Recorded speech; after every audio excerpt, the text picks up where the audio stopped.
profesor jubilado de la Universidad de Santiago de Compostela, doctor en Filosofía y Teología. Pertenece, entre otras revistas, Encrucijada, Iglesia Viva y la revista Concilio. Y sus últimas publicaciones, que han estado traducidas al portugués: Recuperar a Creación por una religión humanizadora, del año 1999, Fin del cristianismo premoderno, Desafío para un nuevo horizonte, del año 2003, Repensar la resurrección, la diferencia cristiana en continuidad con las religiones y la cultura, 2004, Repensar el mal, de la ponerología a la teodicea, 2011, y Repensar la revelación divina y la realización humana, del año 2012. Todos esos títulos están ahí afuera, pueden adquirirlo. Perdonen mi mala traducción en portugués. Así que los dejo en buenas manos.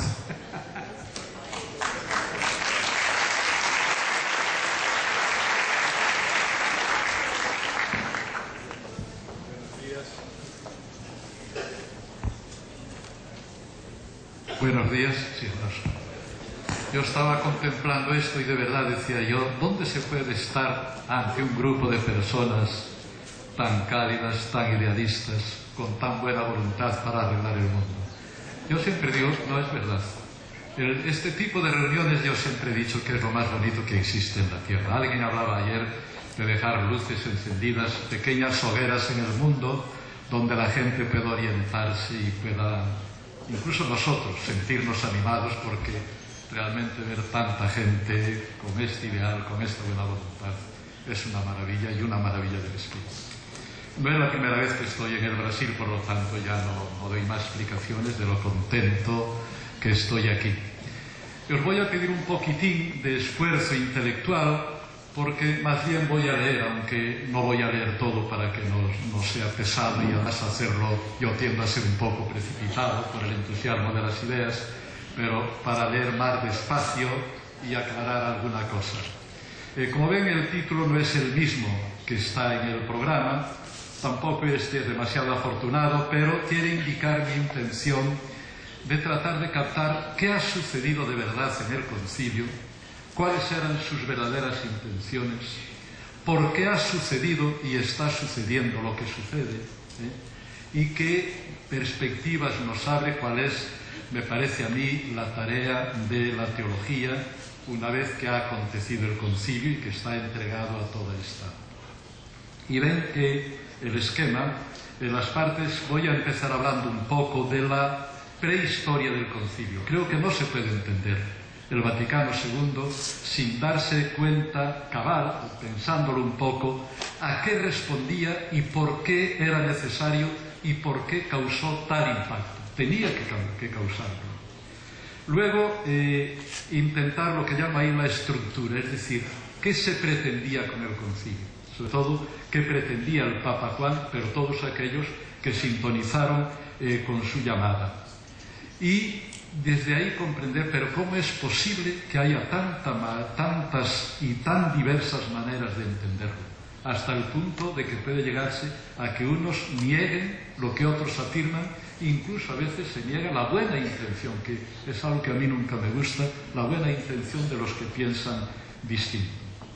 Entonces el tercer punto es ver la intención, la orientación objetiva del concilio, y es ya un diagnóstico, cómo a mí me parece, qué pretendía de verdad el concilio, qué significa objetivamente, y cuál es el núcleo donde a mí me parece que podemos encontrar la bombilla principal, la luz principal para interpretar todo lo que viene.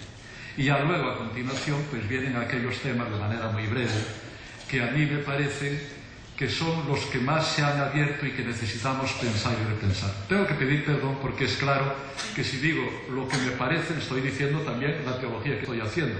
No sería normal si yo hiciera una teología distinta de aquello que me parece que es el momento de hacerlo, con lo cual ya estoy diciendo que es una visión un poco particular, pero ya decía Newman, una frase que me gusta mucho, que en estas cuestiones hablar de lo propio, si se hace con modestia, es la única manera de ser modestos, porque es presentar la propia perspectiva de un trabajo común y tratar de aportarlo.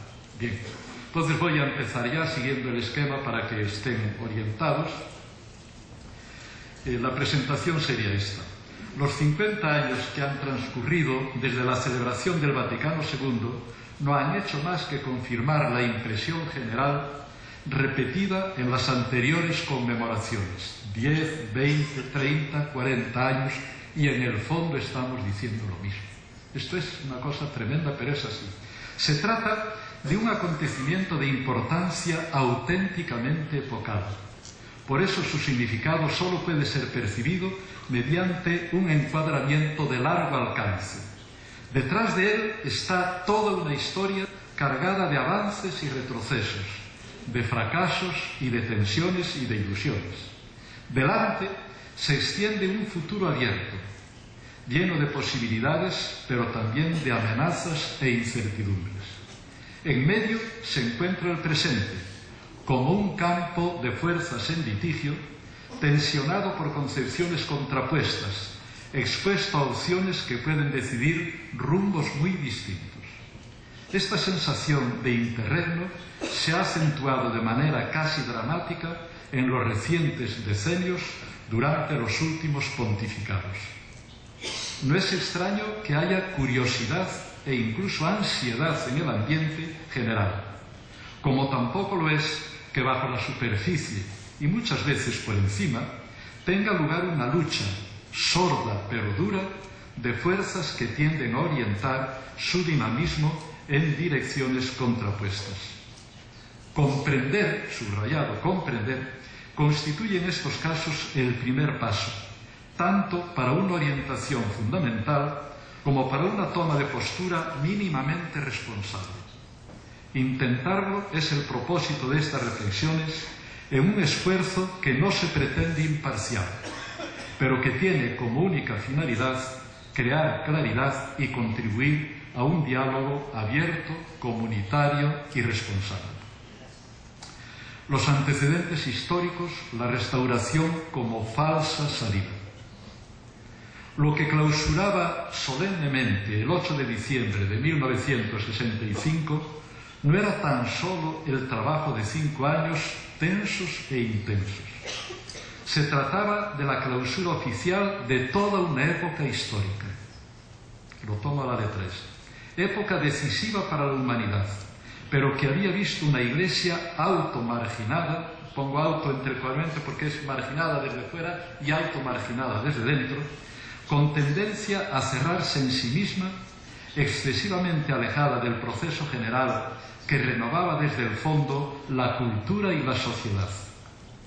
Ahora por fin se intentaba restablecer el contacto normal.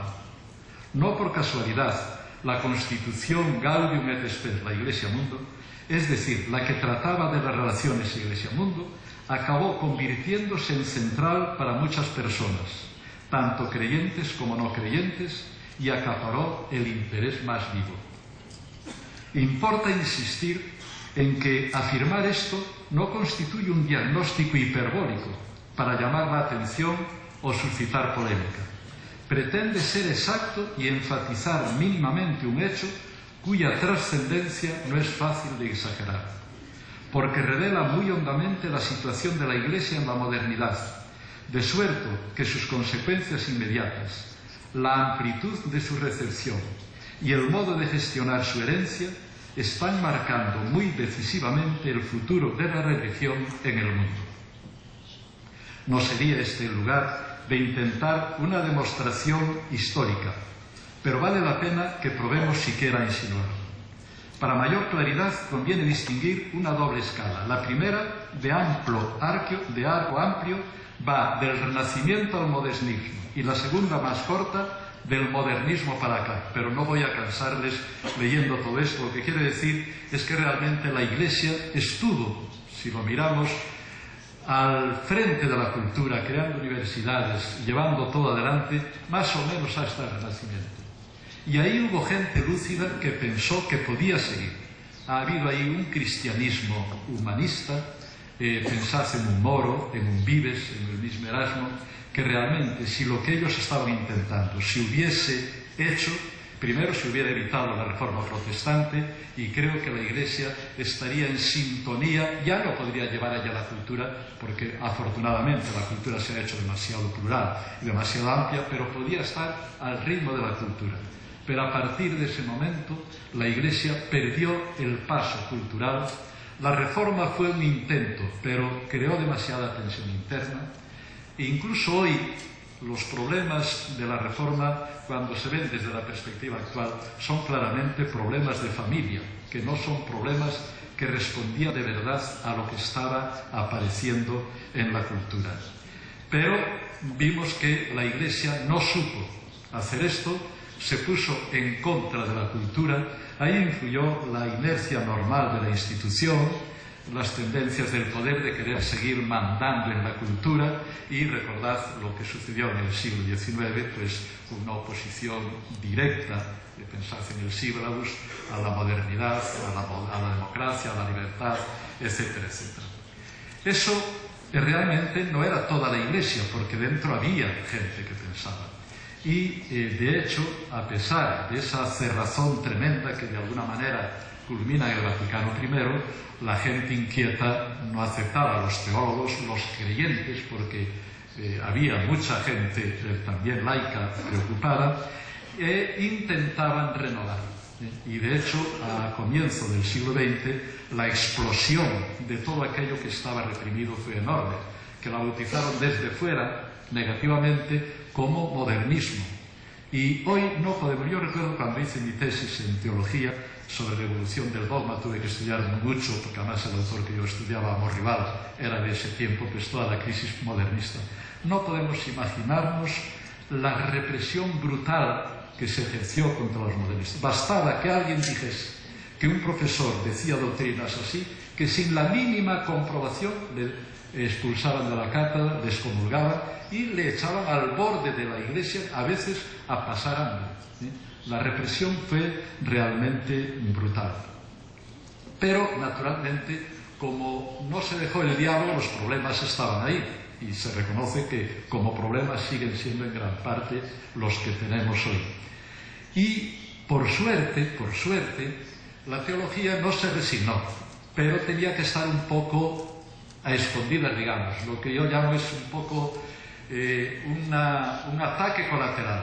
Por eso nace la teología positiva, estudiar los padres de la Iglesia, después, más tarde, la Escritura.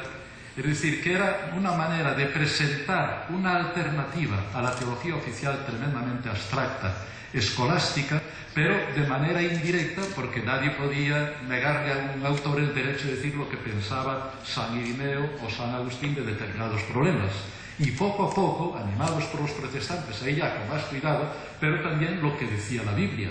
No se podía negar los datos que iban apareciendo en la Biblia, y por lo tanto hubo un intento y un enriquecimiento del panorama teológico, porque iban entrando ideas, un estilo distinto, pero aún así, en el año 50, Pío XII lo cortó con la Humani Generis. Es decir, intentó cortarlo, expulsó teólogos que van a ser los que luego hagan el concilio, que es asombroso pensar que un Lubac esté desterrado en África, que un Congar tenga que estar desterrado en Inglaterra, que a un Urs von Balthasar y a un Rahner les manden callar. Todo eso fue, no podemos hoy imaginar. Yo siempre digo, cuando tengamos demasiado miedo a estar reprimidos, lo que estamos diciendo hoy aquí sería absolutamente imposible simplemente plantearlo en tiempo de Pío XII. Es decir, el avance es exponencial. Yo decía, en un momento dice que la persona más conservadora de hoy, puesta en aquel tiempo, estaría asustada. Eso es así. Eso es así. Con lo cual quiere decir que hay esperanza, porque el Espíritu sigue soplando en la Iglesia, y Víctor Codina nos lo decía al final, por lo tanto yo creo que hay esperanza.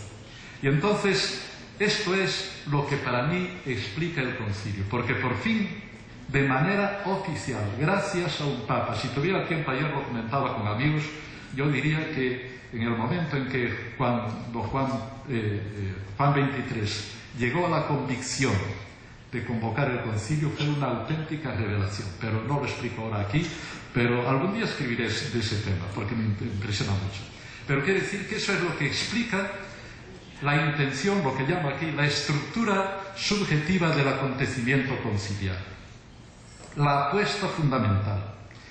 Si personalmente tuviera que resumir en un solo punto el papel histórico del concilio, diría que consistió en dar de modo autorizado y oficial salida libre a los impulsos actualizadores que no solo en la teología, sino también en el mismo cuerpo eclesial llevaban largo tiempo sometidos a una dura represión. Tomando en serio este hecho, ¿se tiene acaso la mejor clave para comprender tanto su impacto como las reacciones que provocó y sigue provocando? Hay que dar por supuesto que el papel fundamental de un concilio no es el de crear, sino el de aclarar, evitar desvíos y encaminar abriendo el futuro. En él confluyen las corrientes teológicas actuantes en el cuerpo eclesial, y por él o bien son refrenadas, corregidas e incluso reprimidas, o bien, como ha sido el caso del Vaticano II, reciben libre curso y son llamadas a realizarse explorando nuevas posibilidades. Por eso, en los concilios hay siempre discusiones y grupos, minorías y mayorías, y todo se decide por votación, de las poquísimas cosas, y aún así tiene que haber referendos. Pero bueno, por lo menos hay votación seria. Pues bien, en el Vaticano II, después de fuertes tensiones y duras luchas para ganar el asentimiento de la Asamblea, la línea renovadora, por primera vez desde hacía siglos, consiguió imponer sus derechos e incluso marcar la orientación general del concilio. Eso fue lo que en aquel ambiente le dio un carácter explosivo. Era como un largo respiro después de siglos de atmósfera enrarecida. Fue un auténtico desbordamiento de aguas largamente represadas. Aunque hoy pueda extrañar, sobre todo a las nuevas generaciones, que han crecido ya dentro de muchas novedades, entonces simplemente impensables, en aquel momento fue percibido por los protagonistas como una verdadera revolución, como una mutación histórica de hondo calado. Pero dentro llevaba la dualidad. Dar cauce a las corrientes progresivas suponía situar la teología en una fuerte encrucijada estructural. Lo que para unos era punto de partida, para otros apenas podía serlo de llegada, con lo cual las tensiones, de no ser reabsorbidas, encauzándolas en la colaboración y el diálogo, tendrían que aumentar necesariamente. Y ese es el desafío que todavía no ha sido resuelto, sino que se ha agravado en no pocos aspectos. Tenerlo en cuenta permite comprender del mejor modo posible lo que hoy está en juego. Lo permite además sin caer, esto también es importante, en maniqueísmos moralizantes de buenos y malos, sino viéndolo como inevitable interacción de mentalidades que no podían en tan poco tiempo superar una situación que duraba siglos. Tratemos de verlo con un mínimo de detalle. Atenderemos primero a los factores subjetivos para aplicarlos luego a los objetivos. 2.2. Las mentalidades en pugna. Los que tuvimos el destino, acaso de alcance rigurosamente histórico, de formarnos en la transición entre la mentalidad escolástica y la nueva que se estaba forjando justo por aquellos que iban a marcar luego la marcha del concilio, podemos comprender muy bien la dura diástasis, el salto casi cualitativo existente entre ambas. 1. Los que se habían formado y vivían dentro de la tradición escolástica estaban prácticamente imposibilitados, no digamos para protagonizar la nueva mentalidad, pero ni siquiera para entenderla de verdad. Imposibilitados. No es que no quisieran, es que no podían. Se trataba de paradigmas incompatibles. Para ellos, lo más que de ordinario podía hacer el nuevo paradigma era juxtaponerse al viejo que seguía constituyendo la base verdadera, la auténtica forma mentis de las personas que habían sido formadas en él. Y subrayemos que esto no dependía sin más de la voluntad. Aún con la mejor intención de aceptar sinceramente los resultados del concilio, estos quedaban por fuerza externos e inasimilables. Piénsese ahora que en este caso, como muchas veces reconocían ellos mismos, a veces con testimonios estremecedores, hasta la angustia por temer que se estaba acabando con la fe de la Iglesia. Esto lo decían muchos obispos cuando volvían de Roma. Estaban la mayor parte, en esta situación, estaban la mayor parte de los obispos que protagonizaban la asamblea y aún de los teólogos que los asesoraban. Empujados por el espíritu conciliar, digamos también por el espíritu con mayúscula, aprobaron en bastantes ocasiones una orientación y unas doctrinas que no podían comprender a fondo ni asimilar vitalmente. Y lo sumo además que nunca lo aceptaron cordialmente. Lefebvre no es más que la punta de un iceberg de sordas pasividades, calladas resistencias, abiertas acusaciones y ocultos resentimientos. No puede extrañar que cuando las consecuencias de los principios allí sentados intentaron traducirse en la realidad, se fueron encontrando con barreras prácticas muy eficaces o descalificaciones teóricas muy contundentes. Los procesos a teólogos, los frenos a los movimientos de acción apostólica y a las teologías de la liberación o las limitaciones en la reforma litúrgica podrán no tener aquí toda la explicación, pero tienen con seguridad el más decisivo fundamento. Estas son, por los demás, las voces que se yerguen espontáneamente y con eficacia cada vez mayor cuando las circunstancias ambientales o los vientos que soplan desde la autoridad propician posturas preconciliares. 2. Por el contrario, para aquellos que habían promovido la renovación, el concilio tenía en muchos aspectos el carácter de punto de partida. Es decir, sentían que por fin podían abordar problemas hasta entonces inaccesibles o que en todo caso podían abordarlos en un nuevo clima de libertad. La conferencia de Karl Rahner en 1965, pensemos 65, resultaba sintomática y significativa desde su mismo título. El concilio, un nuevo comienzo. Acaban de traducirlo al español en la editorial G. Basta pensar en el retraso de siglos que las sucesivas restauraciones escolásticas habían impuesto en el estilo y en los mismos planteamientos teológicos, para comprender que el reconocimiento oficial de la nueva situación no podía recuperar de manera fácil e inmediata el secular tiempo perdido. Lo que hacía era sencillamente, y no era poco, animar la empresa, darle libertad y abrirla al futuro. Pero la tarea auténtica quedaba justo delante del concilio. Contaba desde luego con los diversos avances que, a pesar de todo, se habían ido haciendo, tanto en la teología oficial, también ella había dado, claro está, sus pasos, pues es imposible una mera repetición del pasado, como sobre todo en los intentos marginales de los que siempre buscaron nuevos caminos fuera de la escolástica, y finalmente en los aportes de la teología positiva y en el estímulo de la teología protestante. Todo estaba influyendo allí. Pero un mínimo de perspectiva histórica muestra que poner al día el intellectus fidei, la teología, es decir, lograr una comprensión actualizada de la experiencia cristiana, quedaba como una enorme y urgente tarea a realizar en el futuro. 2.3. La disparidad en las valoraciones. No es pues casual ni responde a caprichos personales el hecho de que desde muy pronto aparecieran en la Iglesia dos valoraciones del concilio puramente contrapuestas.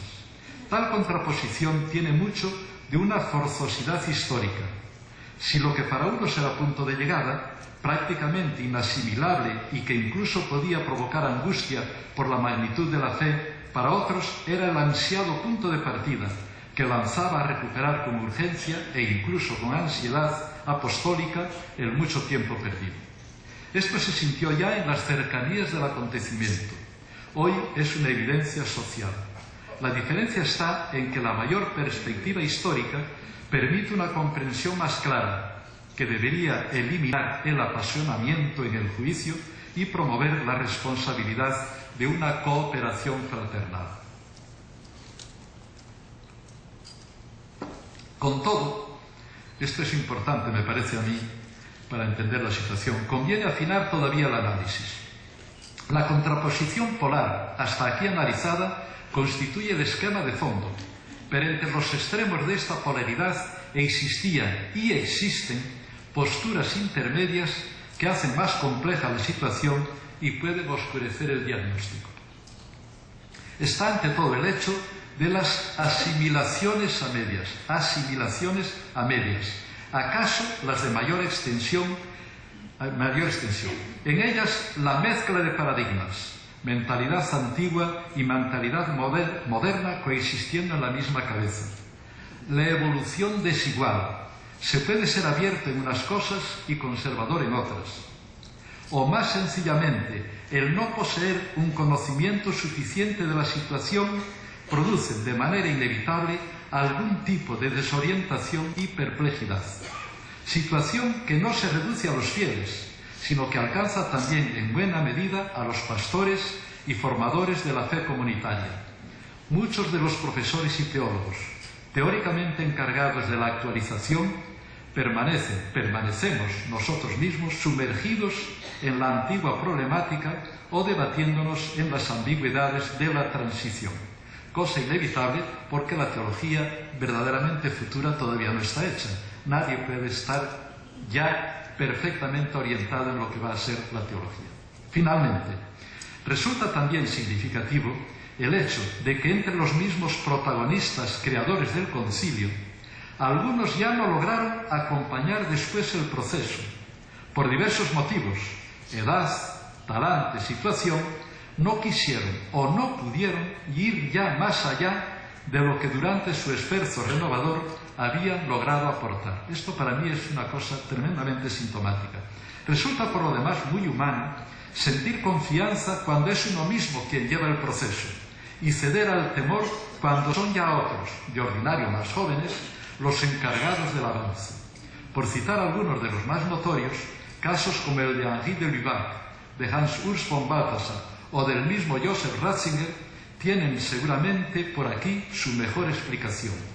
Y cabría añadir los casos paralelos de pensadores como Jacques Maritain o Jean Guiton, que hicieron lo mismo.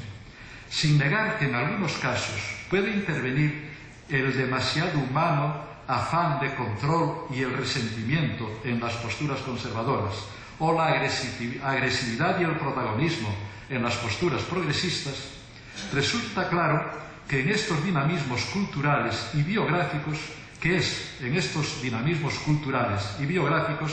donde se han de buscar las razones más serias para la divergencia de posturas. En todo caso, nuestra reflexión debe volverse ya para los problemas en sí mismos y para las tareas objetivas. Punto 3. La orientación objetiva del concilio. 3.1, lo digo para seguir un poco. Apertura fundamental con ambigüedades. Esta es mi teoría, mi diagnóstico. El concilio significa claramente una apertura al futuro, pero conservó dentro ambigüedades. No es difícil notar, porque la exposición tampoco ha pretendido disimularle, que el diagnóstico anterior supone ya una toma de postura por mi parte. No puedo pretender que todos lo compartan, ni menos presentarlo como seguro e infalible. Solo me atrevo a decir que me parece bien fundado y acorde con el sentido histórico. En definitiva, supone que la orientación fundamental y decisiva del concilio fue hacia la apertura, y también que significa un cambio radical en la autocomprensión de la Iglesia en sí misma y en relación con el mundo, así como en el modo mismo de enfocar la teología. En definitiva, creo que el Vaticano II adentró al mundo católico en un nuevo ámbito de convicciones, valores y normas prácticas donde en adelante ha de reflexionarse la fe y buscar la efectividad apostólica de su anuncio. Es decir, en terminología de Thomas Kuhn, ha situado la vida y el pensamiento de la Iglesia dentro de un nuevo paradigma. 1. Eso no quiere decir, claro está, que todo se haya presentado de una pieza y que una cierta dualidad, aquí está la palabra dualidad, no esté presente en el mismo concilio. Habida cuenta del proceso histórico aludido, no podía ser de otro modo. La nueva orientación fue una difícil victoria, que no se podía lograr sin compromisos. De hecho, cabe afirmar que no hay tema importante, los análisis llevan por lo demás ya largo tiempo hechos, donde, junto al avance en la orientación, no aparezca algún elemento o tendencia perteneciente al antiguo paradigma. Y estoy hablando ya de los textos conciliares. Rasgo acentuado por el hecho de que la Asamblea, de modo expreso, no quiso dirimir cuestiones teóricas fuertemente discutidas. Decidió abstenerse de toda condenación. Se centró en el aspecto pastoral y buscó la conciliación ecuménica. Y me parece que hizo muy bien, es lo que debía hacer. Más aún, fue el único concilio universal que no quiso definir dogmáticamente nada. De ese modo, aunque su alma era claramente abierta e innovadora, su letra ofrecerá siempre agarraderos a los que quieran defender el anterior paradigma. Solo así cabe comprender la paradoja de que muchos de los que intentan detener el dinamismo conciliar afirmen, y no hay por qué negarles la buena voluntad, yo esto insisto, no hay que pensar que se haga por mala voluntad, afirman estar defendiéndolo. La nostalgia de una nueva restauración puede así proceder sin mala conciencia, o aún vestirse de fidelidad al mismo movimiento que objetivamente intenta paralizar. Hermenéutica de la continuidad, hermenéutica de la ruptura o hermenéuticas intermedias tendrán siempre agarraderos seguros mientras la discusión se mantenga a este nivel de la letra conciliar. Aquí está muy probablemente la principal apuesta para el presente y de orientación para el futuro. Y esa apuesta solo puede tener una salida legítima y fructífera si los representantes de las distintas concepciones se aplican a un diálogo sincero que, trascendiendo la letra, intente buscar de verdad la intención de fondo. Esa intención que Juan XXIII expresó bien en el discurso inaugural Gaudet Mater Ecclesia, se alegra la Madre Iglesia, y que Giuseppe Alberigo no dudó en calificar, y le cito, el acto más relevante del pontificado de Juan XXIII y probablemente uno de los más comprometidos y significativos de la Iglesia Católica en la edad contemporánea. En él, el Papa dejó bien claro que se trataba de poner al día, eso significa ayornamiento, la marcha de la Iglesia y la comprensión de la fe, distinguiendo, y le cito, entre las verdades que contiene nuestra verdadera doctrina y la manera como se expresa. Por algo él vio el concilio como un nuevo Pentecostés. Realmente, ante una apuesta tan decisiva, es preciso para todos un ejercicio de auténtica conversión, esforzándose por dejar aparte, dentro de lo posible, los afectos subjetivos y tratando de concentrarse, como de toda buena interpretación decía Gadamer, en la cosa misma, centrarnos en la cosa misma, en la enorme tarea que está delante de la entera comunidad eclesial. Punto de orden dentro de esto. Antes de señalar los frentes principales donde esta tarea nos aguarda, nos sobra hacer referencia a un grave equívoco, muy extendido desde el comienzo. El concilio, según este equívoco, sería la causa de todos los males que afectan a la Iglesia actual. Por desgracia, este enjuiciamiento ha conquistado las más altas instancias del gobierno eclesiástico y por eso está determinando de modo duramente decisivo la orientación oficial. Eso sabemos y no hace falta explicitar demasiado. Realmente, si el diagnóstico anterior tiene un mínimo de acierto, tal afirmación implica una enorme injusticia. Empieza ya dando por supuesto que la situación actual es peor que la anterior, cuando lo cierto es que con todos sus defectos, el clima actual, y no cabe negar que ante todo y sobre todo gracias al concilio, resulta incomparablemente más respirable. La vida eclesial tiene un estilo mucho más sano y las posibilidades de una encarnación auténticamente evangélica de la vida de la fe son muy superiores.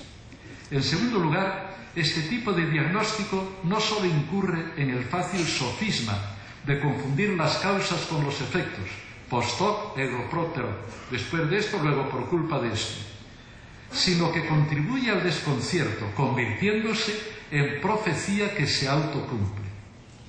Porque, por un lado, es evidente que después de una larga represión de las energías, las exageraciones y desbordamientos donde los haya, no son culpa de quien busca la normalidad, sino de la situación que la estuvo impidiendo. Sería como atribuir a la democracia los desajustes que se producen a la salida de una dictadura, y en España lo sabemos bien. Por otro lado, no es menos evidente que en estas circunstancias restablecer la unidad y abrir nuevos caminos necesita la colaboración de todos.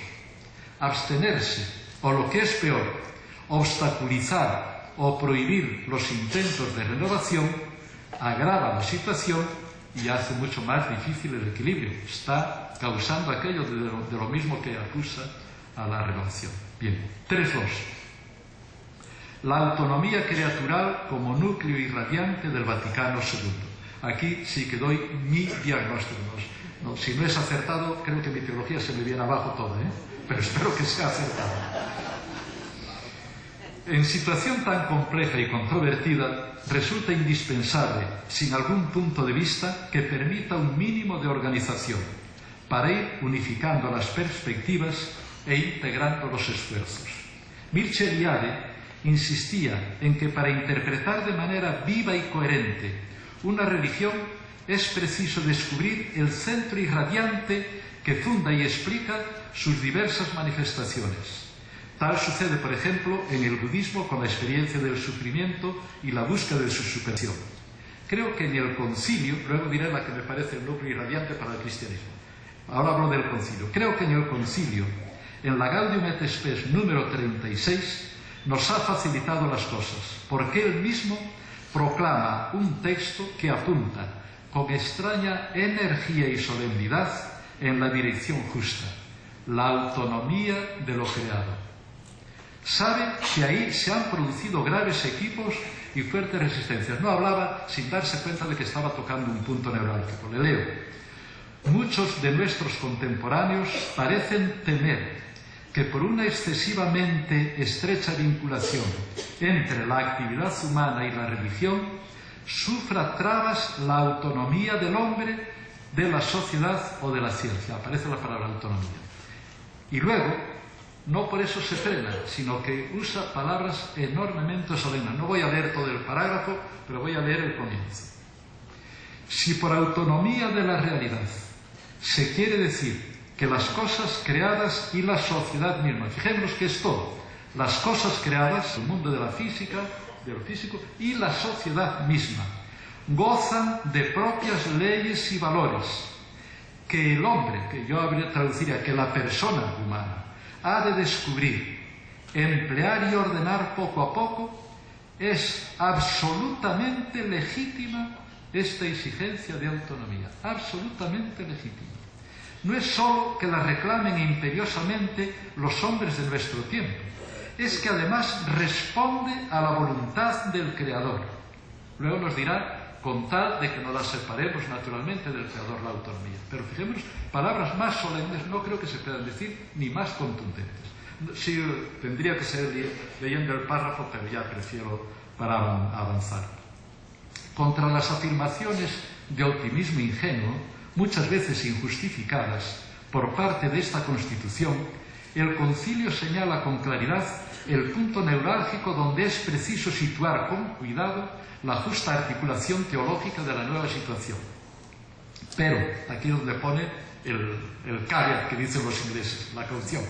Pero si autonomía de lo temporal quiere decir que la realidad creada es independiente de Dios y que los hombres pueden usarla sin referencia al Creador, no hay creyente alguno a quien se le oculte la falsedad envuelta en tales palabras. La criatura sin el Creador desaparece, evanece, dice, se hace vana. Realmente aquí está el verdadero desafío. respetar la autonomía creatural en todas sus dimensiones.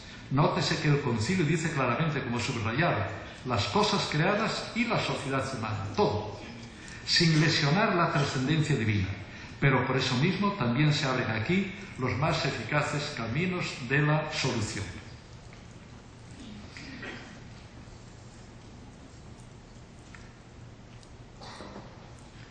Que la modernidad ha colocado a la teología ante una alternativa radical es una evidencia reconocida por todos. La filosofía, las ciencias físicas, sociales y humanas, el espíritu democrático, los movimientos de liberación, el sentir histórico, la capacidad crítica y autocrítica, etc., constituyen una herencia que la reflexión teológica no puede ignorar ni descuidar en su tarea esencial de articular intrínsecamente la creación y la salvación.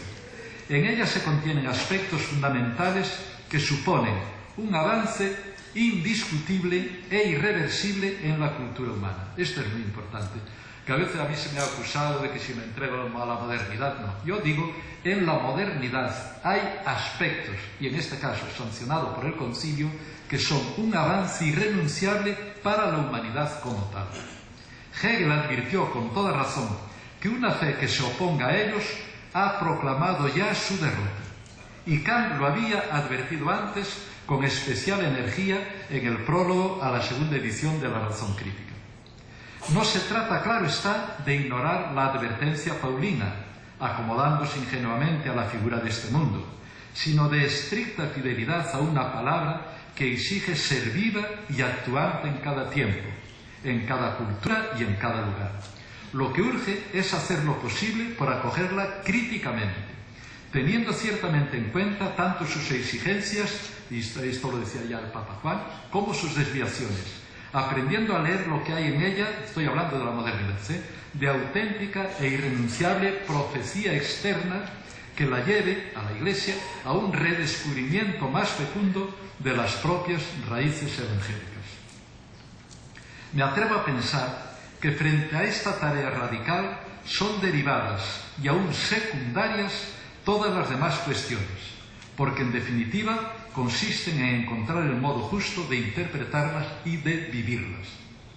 Tarea evidente como llamada, cuando se comprende la magnitud del cambio cultural, pero por eso mismo nada fácil de realizar en toda su consecuencia, porque tanto los conceptos fundamentales de la teología como los hábitos de la piedad y las iniciativas de la praxis se forjaron en una cultura anterior a ese descubrimiento. De eso hablan precisamente todos los tratamientos sociológicos, filosóficos y teológicos acerca del desencantamiento del mundo y la secularización de la cultura.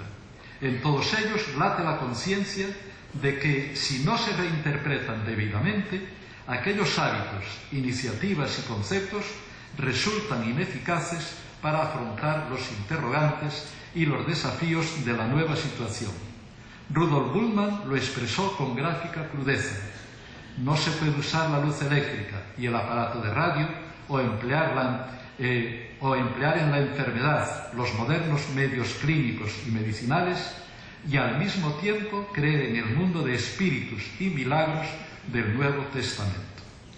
Yo sé que Bultmann le han acusado de exageraciones y exageró a veces, no tanto como se dice. Bultmann era una persona muy piadosa. Pero no se pueden tomar como disculpa las exageraciones para no darse cuenta de la verdad radical de lo que dice. Si no tomamos esto en serio, yo creo que la fe no puede actualizarse y nos llevará justamente a la muerte de Dios. Y como me queda poco tiempo, ahora vendrían las grandes tareas del concilio, pero son muchas páginas y casi voy a dejarlas para la discusión, pero voy a enumerar un poco donde a mí me parece que están los grandes puntos, los grandes temas de la teología conciliar. Ya salto porque si no, desde la autonomía de la naturaleza. Para mí esto, la ciencia nos ha obligado. Desde Galileo realmente, si Santo Tomás podía pensar que la luna se movía porque había un espíritu angélico o en todo caso una forma espiritual que la movía y que las enfermedades podían ser mandadas por Dios o por el demonio, y todavía hace poco en España un obispo, como había mucha sequía, mandó hacer rogativas por la lluvia. Esto se sigue haciendo. Realmente no se puede ya seguir pensando así. La realidad física, como dice el concilio, se rige por leyes autónomas, y lo que no conozcamos o no hagamos los humanos atendiendo ahí va a quedar sin hacer. Si no arreglamos el problema de la sequía por nuestros medios, los campos morirán de sed. Y peor, si no arreglamos la distribución de alimentos en los países pobres, los niños morirán de hambre. Y es blasfemia pensar que lo va a remediar Dios, porque Dios nos lo ha encomendado a nosotros. Bueno, ahí hay mucho, porque veis que entra el tema del milagro y muchas cosas que andan por ahí. Y sobre todo, el problema del mal. Esto sí que sabéis que es algo, es el último libro que he escrito, y es algo que sigo sin pensar. Como, por ejemplo, el Papa, con buena voluntad, vuelvo a repetir que no estoy juzgando intenciones, pudo el Papa decir en Auschwitz dónde estaba Dios, por qué consintió esto. Realmente, si eso se toma a la letra, es la roca del ateísmo. Por eso el problema del mal es tan fundamental repensarlo. Y tenemos el instrumento aquí, el concilio nos lo da, la autonomía de las realidades terrenas, creadas, que son finitas y no puede evitar el mal. El mal es algo inevitable, porque si yo estoy aquí no puedo estar ahí. Y si estoy aquí no puedo estar en Santiago. Y los que tengáis la suerte de ser mujeres, no tenéis la suerte de ser hombres. Y viceversa. Y viceversa. Realmente, esto lo digo así, pero el mal es inevitable en la finitud. Por lo tanto, Dios podía no haber creado el mundo, pero si crea el mundo, es un mundo en el que aparece el mal. Y no hace falta más que abrir la Biblia, si la abrimos con sentido común, para darnos cuenta que Dios nos está convocando durante toda la Biblia a luchar contra el mal. ¿Cuál es el gran grito de la Biblia? Acordaos del huérfano y de la viuda, del pobre y del extranjero. Si lo fuese tan fácil a Dios arreglarlo, no tendría derecho a estarnos pidiendo a nosotros, que nos cuesta tanto. Realmente Dios necesita nuestras manos para acabar con el mal del mundo. Y por eso Dios es el antimal, siempre a nuestro lado contra el mal. Dios no está en el hambre, está en los hambrientos y en nosotros para que les ayudemos. No está en la enfermedad, está en el enfermo y en los que estamos llamados a ayudar al enfermo. No sigo con esto porque me emociona mucho, porque es un tema que realmente creo que conviene pensar, porque además ahí también entra el tema de la oración de petición, que me causa problema con los obispos, pero a mí me causa problema con los teólogos, porque no concibo que los teólogos, y lo digo de verdad, aquí tengo compañeros, una vez que caemos en la cuenta que no tiene sentido pedirle a Dios que acabe con el hambre en el mundo, sigamos pidiéndole a Dios y convenciéndole de que sea bueno, de que sea misericordioso, que sea tan compasivo por lo menos como nosotros. Y además que le recordemos que hay hambre en el mundo, etcétera, etcétera, cuando es Él el que nos lo está recordando continuamente a nosotros y que nos está llamando desde el fondo del corazón a que tengamos compasión, compasión de su amor y compasión de los que sufren. Frente, desde la autonomía del sujeto, el tema de la revelación, que también es fundamental, porque mientras una revelación la concibamos como un milagro, que Dios podía revelar lo que le diera gana a quien quisiera y como quisiera, y que se reveló solo a un pueblo pequeño, y que las demás religiones y las demás culturas están sin la presencia viva de Dios, lo decía Víctor. No llegamos, como lo decía también Osborne Baltasar, que no era un genio, pero no un modelo de progresismo. Nosotros nunca llegamos a un desierto de Dios. Dios siempre está con todos y con todas, siempre. Nosotros lo único que podemos llegar es a ayudar a que se dé a luz, y la categoría de mayéutica, y yo también os brindo la de irreligionación, porque la palabra inculturación ha sido un gran avance, pero tiene una pequeña trampa, porque si yo me fijo mucho en respetar la cultura, puedo dar por supuesto que puedo barrer la religión, y se ha hecho, y se ha hecho. Bernardino de Sahagún, que fue, creo que, de los misioneros más respetuosos con la cultura, respetó la cultura, pero no le cabía en la cabeza en aquel momento que también tenía que respetar las religiones. No lo podía pensar. pero nosotros sí, nosotros sabemos que en toda religión está Dios presente, y por lo tanto la categoría que complete, no que anule, a la inculturación tiene que ser la irreligionación. Respetar toda religión, y lo único que podemos es intentar ayudar a que se mejore y de paso aprender nosotros también un poco de esa presencia de Dios que está ahí, y aquí lo sabéis muy bien desde el contacto con las culturas, con las religiones precolombinas. Y luego la autonomía de lo social, que aquí es donde menos tengo que hablar, pero sí lo que quiero decir es que, oye, qué ruido. Ya. Fijaros, y no es para ganar la benevolencia, yo creo que la única cosa que se ha realizado de verdad de las llamadas del concilio ha sido el haber descubierto la dimensión práctica de la fe que tiene que actuar por la caridad y atreverse a pensar bienaventurados los pobres. En el fondo, la teología de la liberación no lo tengo aquí escrito porque se me ocurrió ayer. Yo la definiría el haberse atrevido a pensar teológicamente bienaventurados los pobres. ¿Qué significa esto con todas las consecuencias? Creo que es la cosa en la que el concilio se ha revelado, porque ha logrado crear una pequeña iglesia, una alta iglesia.